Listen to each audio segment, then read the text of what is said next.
স্বামী শিষ্য সংবাদ থেকে 1898 সাল। বর্তমান মঠ বাটি নির্মাণ হইয়াছে, সামান্য একটু আধটু যাহা বাকি আছে তাহা স্বামী বিজ্ঞানানন্দ স্বামীজীর অভিমতে শেষ করিতেছেন।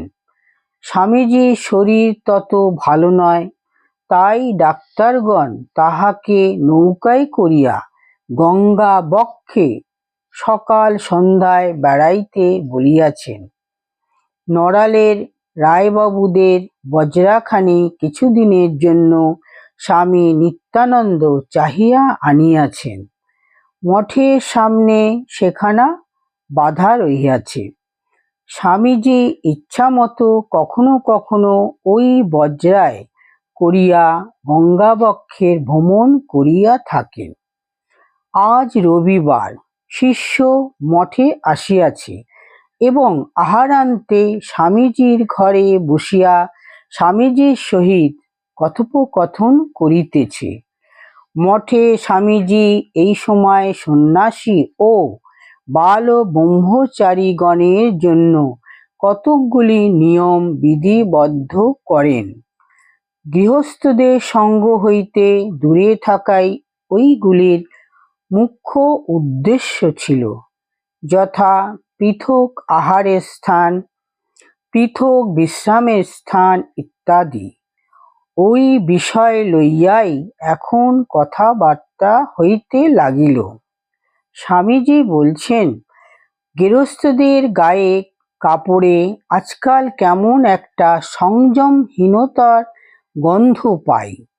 তাই মঠে নিয়ম করেছি, গৃহস্থরা সাধুদের বিছানায় না বসে, না শোয়। আগে শাস্ত্রে পড়তুম যে ঐরূপ পাওয়া যায় এবং সেজন্য সন্ন্যাসীরা গৃহস্থদের গন্ধ সইতে পারে না। এখন দেখছি ঠিক কথা।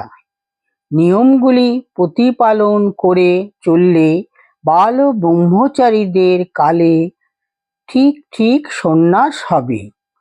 সন্ন্যাস নিষ্ঠা দৃঢ় হলে পর গৃহস্থদের সহিত সমভাবে মিলে মিশে থাকলেও আর ক্ষতি হবে না। কিন্তু এখন নিয়মের গণ্ডির ভেতর না রাখলে সন্ন্যাসী ব্রহ্মচারীরা সব বিগড়ে যাবে। যথার্থ ব্রহ্মচারী হতে হলে প্রথম প্রথম সংযম সম্বন্ধে কঠোর নিয়ম পালন করতে চলতে হয়। স্ত্রীলোকের নাম গন্ধ থেকে তো দূরে থাকতেই হয়, তাছাড়া স্ত্রী সঙ্গীদের সঙ্গ ত্যাগ করতেই হয়।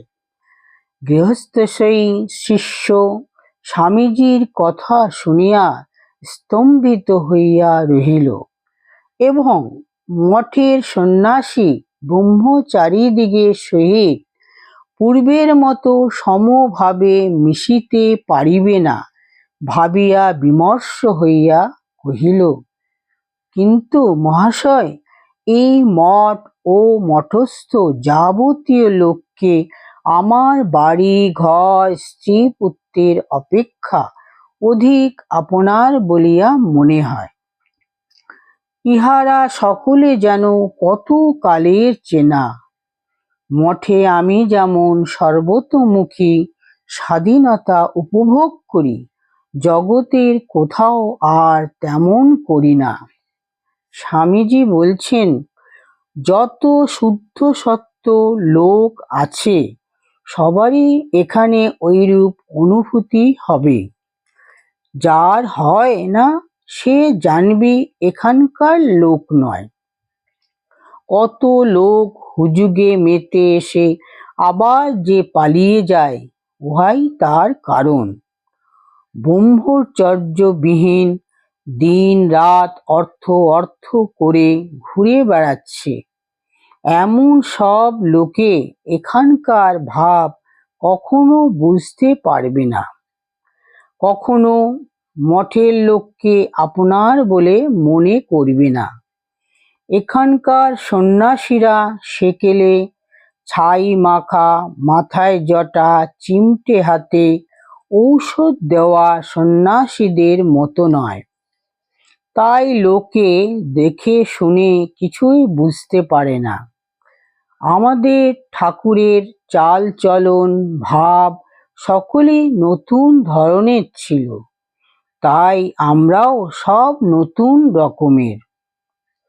কখনো সেজেগুজে বক্তৃতা দিই, আবার কখনো হর হর বোম বোম বলে ছাই মেখে পাহাড় জঙ্গলে ঘোর তপস্যায় মন দিই।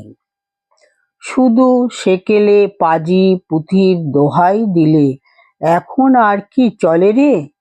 এই পাশ্চাত্য সভ্যতার উদ্বেল প্রবাহ তরতর করে এখন দেশ জুড়ে বয়ে যাচ্ছে।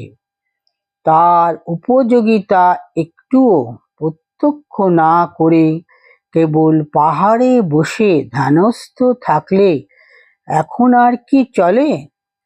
এখন চাই গীতায় ভগবান যা বলেছেন, প্রবল কর্মযোগ, হৃদয়ে অসীম সাহস, অমিত বল পোষণ করা। তবে তো দেশের লোকগুলো সব জেগে উঠবে, নতুবা তুমি যে তিমিরে তারাও সেই তিমিরে। বেলা প্রায় অবসন্ন। স্বামীজি গঙ্গা বক্ষে ভ্রমণ উপযোগী সাজ করিয়া নিচে নামিলেন এবং মঠের জমিতে যাইয়া পূর্ব দিকে এখন যেখানে পোস্তা গাঁথা হইয়াছে সেখানে পদচারণা করিয়া কিছুক্ষণ বেড়াইতে লাগিলেন। পরে বজরাখানি ঘাটে আনা হইলে স্বামী নির্ভয়ানন্দ, স্বামী নিত্যানন্দ ও শিষ্যকে সঙ্গে লইয়া নৌকায় উঠিলেন। নৌকায় উঠিয়া স্বামীজি ছাতে বসিলে শিষ্য তাহার পাদমূলে উপবেশন করিল। গঙ্গার ক্ষুদ্র ক্ষুদ্র তরঙ্গগুলি নৌকার তলদেশে প্রতিহত হইয়া কলকল শব্দ করিতেছে। মৃদুল মলয়ানিল প্রবাহিত হইতেছে। আকাশের পশ্চিম দিক এখনো সন্ধ্যার রক্তিম রাগে রঞ্জিত হয় নাই। ভগবান মরীচিমালী অস্ত যাইতে এখনো অর্ধ ঘণ্টা বাকি। নৌকা উত্তর দিকে চলিয়াছে। স্বামীজির মুখে প্রফুল্লতা, নয়নে কোমলতা, কথায় উদাসীনতা এবং প্রতি হাবভাবে জিতেন্দ্রিয়তা অভিব্যক্ত হইতেছে। সে এক ভাবপূর্ণ রূপ, যে না দেখিয়াছে তাহাকে বোঝানো অসম্ভব। এইবার দক্ষিণেশ্বর ছাড়াইয়া নৌকা অনুকূল বায়ু বশে আরো উত্তরে অগ্রসর হইতেছে। দক্ষিণেশ্বর কালীবাড়ি দেখিয়া শিষ্য ও অপর সন্ন্যাসীদ্বয় প্রণাম করিল। স্বামীজি কিন্তু কিয়া গভীরভাবে আত্মহারা হইয়া এলোথেলো ভাবে বসিয়া রহিলেন। শিষ্য ও সন্ন্যাসীরা পরস্পরে দক্ষিণেশ্বরের কত কথা বলিতে লাগিল। সে সকল কথা যেন স্বামীজির কর্ণে প্রবিষ্টই হইল না। দেখিতে দেখিতে নৌকা পেনেটির দিকে অগ্রসর হইল।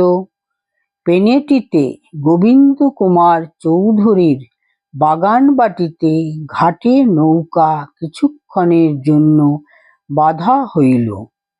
এই বাগানখানি ইতঃপূর্বে একবার মঠের জন্য ভাড়া করিবার প্রস্তাব হইয়াছিল। স্বামীজি অবতরণ করিয়া বাগান ও বাটি বিশেষরূপে পর্যবেক্ষণ করিয়া বলিলেন, বাগানটি বেশ, কিন্তু কলকাতা থেকে অনেক দূর। ঠাকুরের শিষ্যদের যেতে আসতে কষ্ট হতো। এখানে মঠ যে হয়নি তা ভালোই হয়েছে। এইবার নৌকা আবার মঠের দিকে চলিল এবং প্রায় 1 ঘণ্টা কাল নৈশ অন্ধকার ভেদ করিয়া চলিতে চলিতে পুনরায় মঠে উপস্থিত হইল।